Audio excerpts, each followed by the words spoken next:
Welcome back to my channel 15 minutes for English. आज हम class 11 की नेक्स्ट वीडियो पढ़ने वाले हैं। आइए स्टार्ट करते हैं। पोएम है चाइल्डहुड। इंट्रोडक्शन पढ़ते हैं।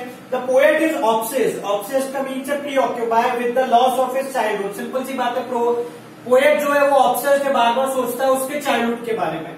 Loss of childhood and stepping into the world of adult was a gradual process. Gradual का means slowly.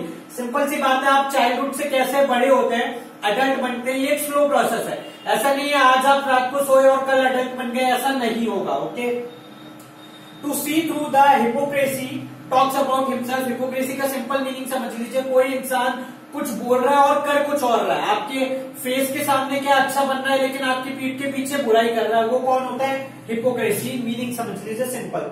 Of the grown ups, बड़े लोगों को बोला गया यहाँ पे grown ups are the gradual steps to the loss of childhood and its innocence. Simple सी बात है, जब आप ये फर्क करना समझ जाए कि ये इंसान आपके पीठ पीछे कैसा है और आपके सामने कैसा है, तब आप अपने आप को बोल सकते हैं आप धीरे धीरे क्या बन रहे हो?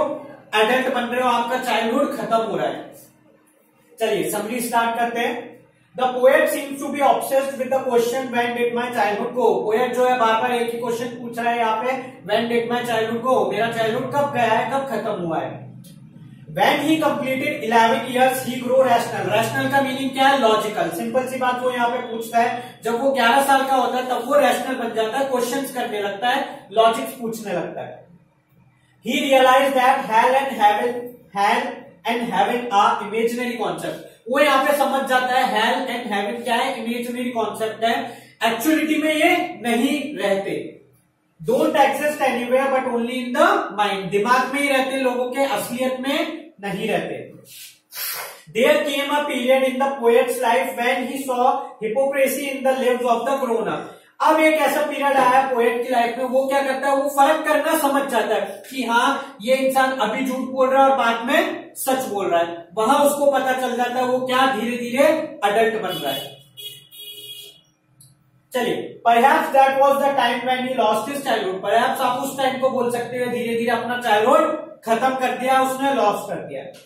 When the poet developed his own individuality. Individuality का मीनिंग क्या है? Uniqueness. That was the stage when he ceased to be a child. यहाँ पे अच्छी पोएम है, लाइन है, जब पोएट क्या करता है, डेवलप कर लेता है खुद की ओन इंडिविजुअलिटी, यूनिकनेस की, हाँ वो इन चीजों से अलग है, इन लोगों से इसलिए अलग है, तब आप समझ सकते हैं सीज्ड का मीनिंग क्या है? खत्म करना। उसने अपना चाइल्डहुड खत्म कर दिया है।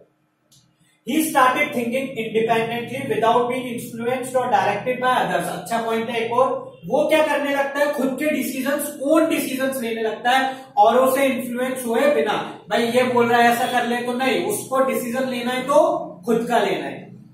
नेक्स्ट पॉइंट देखते हैं। In the end the poet does not ask when he lost his childhood but ask where his childhood has gone to. At the end poet क्या पूछता है, उसका चाइल्डहुड कब खत्म हुआ, ये नहीं, वो पूछता है उसका चाइल्डहुड कहां चला गया है, ये क्वेश्चन पूछता है।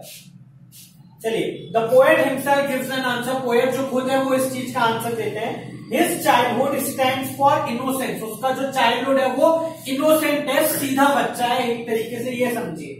And it is like hidden in the innocent face of an infant. तो छोटा बच्चा होता है, इन्फेंट उसको बोला गया है, वो जो होता है वो एक तरीके से चंचल होता है, सिंपल सी बात हिंदी लैंग्वेज में इनोसेंट होता है, उसके पीछे क्या छुपा होता है? हमारा childhood. Clear?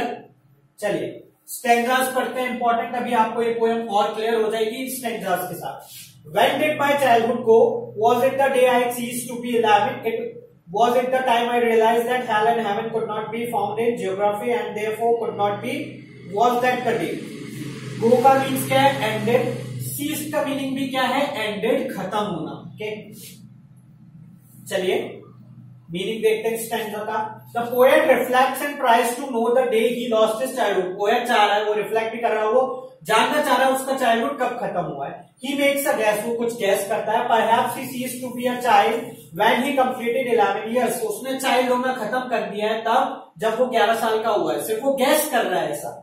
He was no more a child when he came to know that hell and heaven are imaginary concept। वो ऐसा सोच रहा है कि हाँ मैं तब बड़ा हो गया हूँ शायद जब मैंने ये जान लिया है हेल और हेवन क्या है, इमेजिनरी कॉन्सेप्ट है, सिर्फ दिमाग में होता है, असलियत में नहीं होता। Hence they don't exist anywhere, not even in the books of geography. Hence ये ज्योग्राफी की जो बुक है उसमें भी hell on heaven नहीं होते, सिर्फ ये दिमाग में है लोगों के. Was that the day he lost his childhood? क्या ये वो दिन है जब उसने अपना चाइल्डहुड खो दिया है? ये वो फिर से क्वेश्चन पूछता है अपने आप से. क्लियर हो गया होगा? इंपॉर्टेंट क्वेश्चन देखते हैं इसके. What is the problem that grips the mind of the poet? Poet के जो माइंड है उसमें क्या प्रॉब्लम चल रही होती है? He wants to pinpoint the day he lost his childhood. वो उस दिन को पिन पॉइंट करना चाहता है जब उसने अपना चाइल्डहुड खो दिया है. ओके, नेक्स्ट क्वेश्चन देखते हैं. Why does the poet mention the age of 11? Age जो है 11 वो क्यों मेंशन करी है? Age of 11 is critical age. एक तरीके से क्या है? इंपॉर्टेंट एज है, क्रिटिकल एज है. A person is counted as child and after 11 he becomes an adolescent. 11 के बाद उसमें सोचने समझने की अलग बुद्धि आती है. सिंपल सी लैंग्वेज ये है, इसलिए उसको क्या बोला गया है? 11 से पहले वो क्या रहता है? बच्चा रहता है. लेकिन 11 के बाद उसमें रैशनलिज्म आ जाता है, वो कुछ अलग सोचने लगता है, उसको एडोलेसेंट बोला गया है. चलिए फाइन वर्ड्स देखते हैं. एंडेड का मीनिंग क्या दे रखा है वहां? एंडेड का वर्ड दे रखा है सीज्ड. याद रखिएगा, इंपॉर्टेंट वर्ड. चलिए नेक्स्ट स्टैंजा पढ़ते हैं. When did my childhood go? Again ये क्वेश्चन पूछता है वापस वो. Was it the time I realized that adults were not and all there seems to be? They talked of love and preached of love but did not act so lovingly. Was that the day? चलिए ध्यान से समझिए, meaning पढ़ते हैं इसके. Realise का means fact, adult का mean क्या है? Grown up. सीम्ड का क्या है? अपीयर. प्रीच का क्या है? लेक्चर. एक्ट का क्या है? वर्क. मेरे ख्याल से मीनिंग समझ में आ गए होंगे आपको. चलिए नेक्स्ट मीनिंग देखते हैं इसका. Again the poet puts the same question. वापस से वो वही क्वेश्चन पूछता है. He wants to know the day when he was no more a child. वो वापस जानना चाहता है कौन सा दिन है जब वो चाइल्ड नहीं रहा है. Perhaps it was the day when he realized that the grown-ups were not exactly as good as they appeared. वो यहाँ पे ये चीज बोलना चाह रहा है.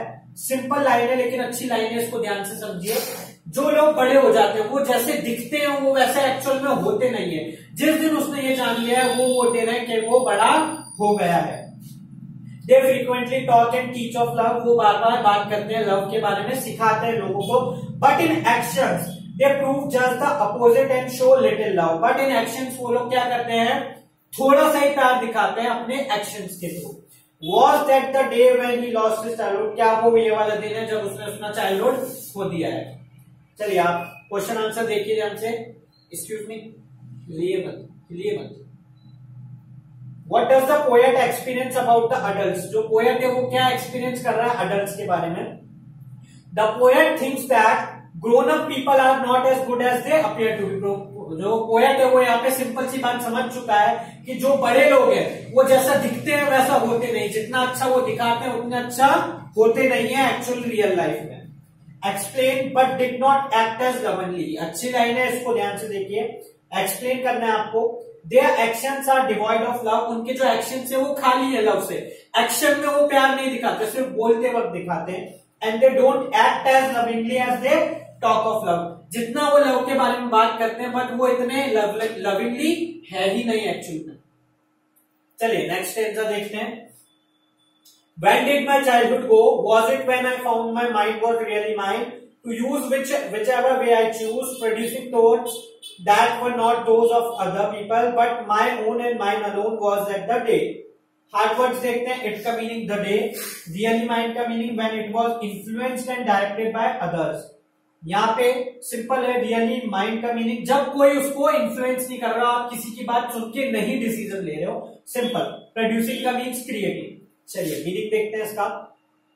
The poet goes on repeating the same question and wants to know the day and time when he lost his childhood. Poet जो है बार बार एक ही क्वेश्चन रिपीट कर रहा है. वो जानना चाहता है उसका चाइल्डहुड कब खोया है. Perhaps it was the day when he realized that his mind was really his own. ये वापस से गैस करता है, उस दिन के बारे में बताता है. क्या? जब इसका माइंड खुद डिसीजन ले सके इंडिपेंडेंटली, तब वो समझता है कि उसने अपना चाइल्डहुड खत्म कर दिया है. He could use his own mind the way he liked to choose. जैसा वो चाहता है वैसे ही अपने माइंड का यूज कर सके. He could think independently and his thoughts were not of other people but of his own and his own alone. वो क्या करे जब इंडिपेंडेंटली सोचे और उसके जो थॉट्स हैं, उसके जो डिसीजंस हैं वो उसके खुद के हो, अदर पीपल से इन्फ्लुएंस्ड नहीं है. Perhaps that was the day when he lost his childhood. फिर से ये वो क्वेश्चन पुट अप करता है और बताना चाहता है शायद ये वो दिन है जब उसने अपना चाइल्डहुड खो दिया है, खत्म कर दिया है। चलिए क्वेश्चन आंसर पढ़ते हैं। Explain my mind was really mind, इसको समझाना है। इट्स माइंड एक्टेड इंडिपेंडेंटली, अपना जो माइंड है वो इंडिपेंडेंटली वर्क करे, एंड वॉज नॉट इन्फ्लुएंस्ड और डायरेक्टेड बाय अदर्स, और किसी के थ्रू डायरेक्टेड नहीं हो, इन्फ्लुएंस्ड बिल्कुल भी नहीं हो। चलिए नेक्स्ट क्वेश्चन देखते हैं। How could he use his mind, वो कैसे अपना माइंड यूज कर सकता है? The way he like to use it, अपने हिसाब से जैसा वो चाहता है वैसा यूज करे उस माइंड को। चलिए नेक्स्ट आंसर देखते हैं। Where did my childhood go, it went to some forgotten place that's hidden in an infant wage, that's all I know. अच्छा पैराग्राफ है, सिंपल है। इन्फेंट का मीनिंग क्या है? बेबी, इतना सा जानिए आप। चलिए मीनिंग देखते हैं स्टैंजा का। The poet is eager to know when he lost his childhood, poet ये जानना चाहता है, ईगर है जानने के लिए उसने अपना चाइल्डहुड कब खोया है। ही मेक्स अ गैस, वापस गैस करता है। Perhaps his childhood has gone to a place which has been forgotten, ये यहाँ पे गैस करता है शायद उसका चाइल्डहुड ऐसी जगह चला गया जो जगह ही वो भूल गया है। All that he remembers is that his childhood is lying hidden in the innocent face of an infant. वो ये बोलना चाहता है उसका जो चाइल्डहुड है, जब वो इनोसेंट फेस, वो इन्फेंट था, बच्चा था, उसके पीछे छुपा हुआ है। अब वो एज क्या हो गई है? चली गई है। अब वो क्या हो गया है? बड़ा हो गया है, इसलिए उसका चाइल्डहुड भी खत्म हो गया है, खो गया है, छुपा हुआ है उस इनोसेंट एज के पीछे, इनोसेंट फेस के पीछे। जब वो बच्चा था वहां था उसका चाइल्डहुड, अब वो इस एज से आगे आ गया है, इसलिए उसका चाइल्डहुड भी लॉस्ट हो गया है, खत्म हो गया है। सिंपल। चलिए क्वेश्चन देखते हैं गाइस इसके। What does the poet frequently talk of, poet किसके बारे में बार बार बात कर रहा है? Talks of the loss of his childhood, जो उसका चाइल्डहुड खो गया है उसके बारे में बार बार बात कर रहा है। Where does his childhood lie hidden, उसका जो चाइल्डहुड है वो कहां छुपा हुआ है? Lying hidden in the heart of an innocent infant, simple line है, जो बच्चा था, इन्फेंट था उसके हार्ट के अंदर छुपा हुआ है, उस एज के पीछे छुपा हुआ है, वहां ही चाइल्डहुड छुपा हुआ है। फाइंड वर्ड्स ए स्मॉल बॉय, स्मॉल बॉय का मीनिंग वहां वर्ड क्या दे रखा है? इन्फेंट। क्लियर है गाइस? यहां हमारी पोएम खत्म होती है, कंप्लीट पोएम। फिर भी अगर आपको इसके नोट्स, कंप्लीट नोट्स चाहिए, उसमें कैरेक्टर स्केचेस भी होंगे, कैरेक्टर्स भी होंगे, और भी क्वेश्चन आंसर्स होंगे, तो आप मुझसे बुक परचेज कर सकते हैं पूरी। फॉर मोर वीडियोस मेरे चैनल को लाइक कीजिएगा, सब्सक्राइब कीजिए, देखते रहिए 15 minutes for English. Thank you.